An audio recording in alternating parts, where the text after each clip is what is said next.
Recently, one Devonta Smith went onto the I Am Athlete podcast, and he talked about a myriad of topics, but one of them being his discussion, or I should say, rather, discussion on him being in the top 10 or potentially the top 5 at his position in the league. So we'll get into that and discuss and look at where he falls in the rankings. What's up, it's your boy Cintron, coming back to another analysis and a little bit of news video today, and I kid you not, that's my real name. So can Devonta Smith take the next step into the NFL's elite? Good question. Devonta Smith took a huge stride in year 2 with us here in 2022 this past season. Will year 3 see him become one of the league's best receivers? So elite of the elite, top 5 category, like his teammate A.J. Brown currently is. Him making that great reception, great hand-eye coordination and focus and foot placement here over Gordon when we played the Bears, I think like week 11, 12, where Jalen hurt his shoulder. All right, let's get started. With every crisp route last season, with every bounce off a tackle, and of course, with every highlight reel catch, Devonta Smith established himself as one of the NFL's best. He did. He ranked in the top, just outside the top 11, top 10 as number 11 in receptions at 95, and inside the top 10, I want to say at number 8 in receptions. In receiving yards, and had 7 TDs to add to the bunch. So not bad at all. Overall, you can aggregate him to. Well, he's not quite top 10 in every category, but yards at least he ranked inside the top 10. Among the league's truly elite receivers, maybe not just yet, but top 10. I kind of always felt like that. Smith told the media at the NovaCare complex on Wednesday, to myself humbly. And he's a humble guy. He doesn't, go out his way to make waves. He's not a typical diva receiver. Neither is A.J. Brown, but he's more a little bit diva than Smith is. He's truly a quiet, bring your lunch pail to work guy and just, do damage. Entering year 3, the likelihood is that he's only going to keep climbing up. Yeah, I would say that's the general consensus. Smith racked up 1,196 yards, just shy of a 1,200-yard season, and 7 TDs last season on 95 receptions, and at an average of 12.6 yards per catch. So anything over 10 for me is like, good marker that a receiver can be explosive. And he, was outside of week 1 where he had 0 receptions, 0 yards. I forget how many targets he had, but, he was just not a part of the game plan. Obviously, AJ went off that, that week, had a big reception and 1 or 2 TDs. I know he had 1 for sure. But yeah, huge yardage total, over $150, I believe, in that opening game at Detroit. So we leaned on him heavily there. And, we made it a concerted effort, though. I love this, to get Devonta Smith the ball in week 2, even though, didn't produce a huge amount of yards. But one thing he did have a nice game to make up for that, lack of targeting and lack of focus, concentration on him in the first week. And definitely after Dallas Goedert went down that shoulder injury, he really stepped up, and we started to look to him, to run more intermediate and deeper routes, and he excelled. So he stepped up. Even with star receiver A.J. Brown lining up by the opposite sideline, and with top tight end Dallas Goedert in close, the 24-year-old wideout remained as one of Jalen Hurts' favorite targets from the year before, and a heavy source of production for what quickly became one of the NFL's powerhouse offenses. Yes. Like I said, in the pecking order, he was number 2. He averaged about 8 targets a game, and right behind A.J. Brown at 8.5. So he was top of the one of the top dogs in the food chain, number 3, just in front of Dallas Goedert, who averaged like 5.5 targets. So a heavy part of this offense. We're top heavy at receiver. If we lose one of them, it's going to be a devastating injury, but we really rely on them a lot. For opposing defenses, it was pick your poison all season long, and even then, Smith was always a bad choice. Yeah, he's a slim reaper for a reason. Great route running, very good speed, ability to stem at the top of his routes. He fights through contact, comes down with the ball, doesn't easily let it get jarred away. He's slight of frame, so he's not going to be the best on on jump balls. and 50-50 balls, but he surprisingly comes down with more than you would think for his size. Coming into 2022, his route running got quicker and cleaner, but then the Slim Reaper bulked up too, so I guess he got a little bit bigger over his rookie year. He was able to push through contact after the catch much better, ward off coverage while tracking the ball still in the air to greater success, and was far more fearless in going up for contested catches. Yeah, we saw that in the Week 3 game. They have a highlight here. We're not going to play that for copyright issues, but you can see here, Jalen drops back. He gets deep. Skies over. I think it's St. Just, and man, it was a great catch. He got up there using that decent, well, a solid vertical that he has, and he came down and went out himself, just short of the goal line there, I think at the 1. And he went on to make the following touchdown reception. A great catch followed by another great catch, which is just amazing. He came down with that to score the touchdown. Just put us up 24-23 in the extra point 24, which would end up being, I think, the final score of the game as we blanked the Washington Commanders. I think we did. But yeah, we just, that was a Week 3 game there in Washington. Yeah, excellent play. But he went off for 154 yards that day in the first half. Golly, man, just unbelievable. By around Week 3 at Washington, which you just discussed, short 5-yard passes getting stretched into 10. Yeah, extending plays. He does have a shiftiness to him. Catches in stride across the open field, and incredible leaps and grabs over coverage were becoming routine, and that carried all the way to the Super Bowl. One-handed grabs it all. Yeah, man, Super Bowl as well. He was taking contact, getting off the line though. Despite his slight frame, he's able to have create separation with great releases, and kind of like stymie those guys in their attempts to just bully him at the line. So he's not a one-trick pony at all. Humbly and maybe even somewhat quietly, Smith became one of the NFL's more dangerous and dynamic pass-catching threats on an Eagles team full of them. Yeah, so I mean, it makes it great. So it was diametrically opposed to his rookie year. He was one of him and Quez made, for like decent threats, but Quez wasn't consistent on the other side, so they could focus in more on Smith and shutting him down. But with him not being able to double much, if they did, he would eat one-on-one coverage alive, which, hey, go ahead and do that to your own detriment. But who are you going to double, really? You can't leave either one of these guys on one-on-one for too long.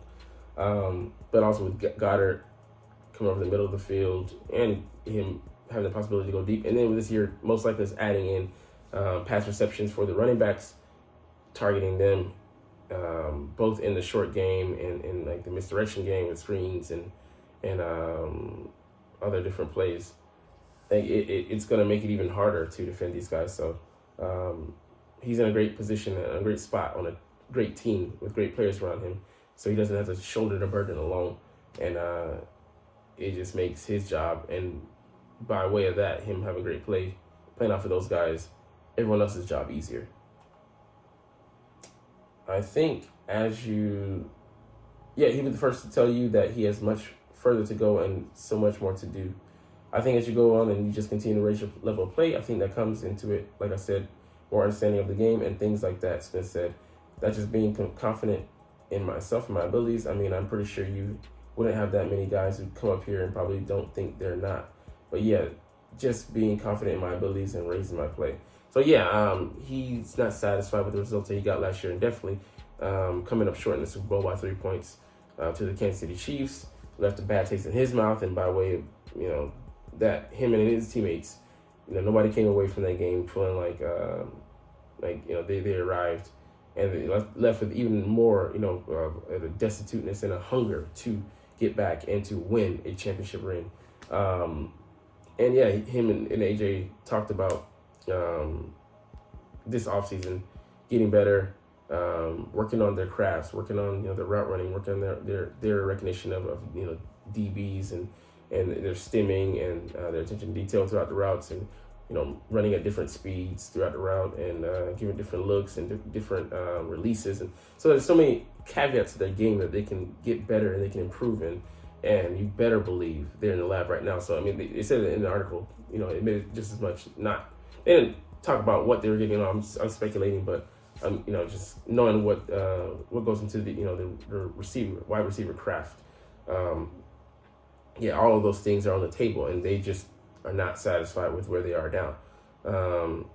Stats, of course, they would love to have the stats, but they're not really concerned about who's getting the ball. But they do want it, and they do want to. They know that them getting it does give us a pretty good chance to win, and when they're on top of their game and when they're being effective, and the things that they're able to do in the offense, and how they're able to affect the game, affect the defense, the cornerbacks, the pass defenders, plays into our success as an offense. And it's fantastic to have a 1-2 duo like them. Not just the stats. They both went over 1,000 last year, but the impact that they're out there having, and when they're playing in tandem, man, how it puts the defense on their heels. So, man, they offer a great challenge for anybody out there lining up across them. So, hey, man, I'm sure many teams are envious of us. Some teams have, like a T. Higgins and a Jamar Chase. But I take these two guys. I take them, just over anybody. I just think it's a special 1-2 duo. And it reminds me of duos we've seen in the past, Marvin Harrison and Reggie Wayne. You should them bringing something to the offense and playing off each other. I think these two guys do that very well. So let's get back to the discussion. Misspoke earlier talking about the I Am Athlete podcast, but he took an interview at the at a press conference as well. So Smith's place in the top 10 conversation originally sparked from his appearance on I Am Athlete's Paper Route podcast early in the week. Because this is what I was referring to earlier. In it, former NFL receiver Brandon Marshall and host Ashley Nicole Moss asked Smith whether he felt slighted by generally not being considered a top 5 receiver by most yet. I mean, he isn't, for all intents and purposes. You look at the stats, and he is what he is. But he's only in his second year. He's going to his third year, and we're expecting, like I said, even more growth. But he made a sizable leap from year 1 to year 2, and he still got that burning desire. With him being young, but even after coming off a Super Bowl appearance, he's not satisfied. He said he wasn't, compared to the likes of Devonta Adams, Stephon Diggs, and even his teammate in Brown. Total body of work for him to be considered as much just isn't there quite yet. Top 10, sure, but not top 5, not yet. Yeah, like I said, the numbers validate that. You go over it, and he's he's knocking on the door, so to speak. But that's precluding. He has to take a step this year to prove said lofty status. I wouldn't put myself nowhere up there with those guys. Smith told the two. Those guys, they have the numbers to speak for them and things like that. I still have a long way to go. So, Devonta Adams, he was number 3 in yards with 1,500. Stephon Diggs, number 5 with 1,400, 10. Brown, 1,496. So, those guys all were ranked in the top 5 behind, and we're not even mentioning Tyreek Hill, who's number 2 with 1,700 yards, and, Jay Jetter, Justin Jefferson with 1,800 yards. It was just beasts. We did shut him down in week 2, but that said something. He was, shut down for the most part of that game, and he still went off for 1,800 yards. Just a beast of a guy. And I don't expect the game to go the same way this upcoming season. So they're gonna game plan, and they're gonna try to shake him off of most likely the shadow coverage you're gonna put with Darius Slay most likely, and we'll see how that goes. But could be quite a different game, Do I envision myself being there? Definitely, eventually. But as of now, I wouldn't put myself up there with the body of work those guys have put in year in, year out. And that's the thing. Justin Jefferson back-to-back, seasons. Was it 3? I forget if he's in year 4 now. I think he's in year 3. He got better You know, Stephon Diggs has at least 2 years of 1,300 yards plus. Devonta Smith, several consecutive 1,000-yard seasons and years of like 1,300 yards plus. He's a beast. You know, so he's been doing it for years. AJ Brown just had a monster, his first monster season, truly monster season, but he put up 2,000-yard seasons before that. So this is just a culmination of just his talents being used to the max this past season. But he has done it in the past, whereas Smith just coming off his first 1,000-yard season. I wouldn't associate myself with that, but in time, the likelihood is he will. Yeah, we're projecting that he's slated to go off. And I think it'll be AJ's receiving numbers are down, potentially receptions are up, and maybe Smith's receptions are down, but his receiving yards go up. So it'll be a give and take. And then, account for Dallas Goedert. We could have had 3,000-yard receivers last year, including the tight end. So we'll see how it goes this year. And if he's practicing with the wide receivers, one Dallas Goedert is, and trying to get even better in his route running, which would be even scarier, with the movement and the lateral ability he's displayed, and the maneuverability, after he gets the ball in his hands. Just he runs like a wide receiver, moves like a wide receiver. Scary at his size, So lots of weapons, to be had here, and we'll see who gets featured. Could it be, week to week, guys rotating, having a big impact, or multiple guys go off in a game. I'm sure we'll get all those different scenarios, but we'll just really have to see how it shakes out this upcoming season. But man, am I excited for it. So before we head out of here, there's one more thing I want to address, and that is to deal with the wide receiver position. If someone goes down, I don't know if we bring him in now. I mean, there's rumors, and I don't think it's the Eagles probably, of course, picking up the phone or doing some assessment, looking at tape from last year to do their due diligence. But like I said, if either Devonta Smith or AJ Brown will go down, man, we're in a world of trouble, because we rely on those two guys heavily. And we just got fortunate last year with the injury luck, not just with those guys, but overall the roster was pretty healthy. And you don't count on a bounce probabilities that happening again this year. You're going to have some debilitating injuries, some guys that, suffer short-term injuries, and ones that are kind of mid-range and long-term. So we're going to have probably a mix, most likely. That being said, Julio Jones is still out there in those streets, man. And it'd be great to have him come in and be a backup, with him being 34 years old and near the end of his career, on the tail end of his career for sure. And be a emergency backup for one of those guys in case they went down. What better player to have? And you wouldn't have to rely on him. You could just be a secondary option, to be counted on to make plays. And who knows, maybe he can play in the slot in an emergency, in the event that one of our interior receivers goes down, slot receivers. So just something to pontificate on, something to think about, something to consider. And I'm sure Howie Roseman has all scenarios on his big board of, emergency problematic scenarios, upgrades, and what might have you. Anyways, we're going to get up out of here. Looking forward to actually some of these June 1st cuts, because I want to glean and raise other people's rosters for players we could need at multiple positions, including linebacker, safety, edge rusher, receiver, O-lineman, and maybe some other positions. But anyways, that's all for today. But, you're not even watching, though. But it's all good, because, as always, it's fly, Eagles fly, and let's motherfucking go! Like, comment, share, subscribe if you want. Thanks for watching. Check me out at Cintron, Cintron Anime, Cintron Life, or Cintron Laughs, or other social media.